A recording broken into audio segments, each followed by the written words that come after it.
അല്ല പന്നി ഇളക്കല്ലേ ഇളക്കല്ലേ എന്ന് പറഞ്ഞ ഇളക്കാനാണ്. എനിക്ക് ടെൻഷൻ ഒന്നും ഞാൻ 2 കാലം അടുപ്പിൽ വെച്ച് കത്തിക്കിട്ടു. അപ്പോഴേ നീ പഠിക്കുള്ളൂ. എടാ ആ കിണ്ടി എങ്ങനെ തക്കോടി തിരിച്ചു നോക്കുന്നേ ലക്ഷണക്കേടാ. ഓ അതല്ലേ കിണ്ടി തിരിച്ചു വെക്കാൻ പറഞ്ഞ നീ എന്തിനാ തിരിഞ്ഞിരുന്നത്?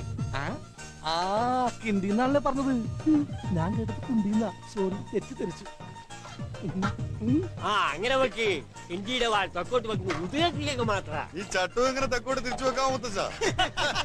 കളിയാക്കണ്ട. ക്ഷേത്രവും വഴിപാടൊന്നും ഇല്ലാത്തവന് ഇതൊന്നും പറഞ്ഞാൽ മനസ്സിലാവില്ല. നീ ഇതെവിടെയായിരുന്നു? ആരും കാണാണ്ട് കൊണ്ടുവരണ്ടേ? നല്ല അസല് മിലിറ്ററി സാധന. ഒരെണ്ണം കഴിച്ചാ മതി. പടവലങ്ങി. അയ്യോ ആ പൂഞ്ഞിക്കര കാണണ്ട. ഗ്ലാസിനകത്തിരിപ്പുണ്ട്. സോഡ എടുക്കും. എന്റെ വാപ്പണത് പോയി.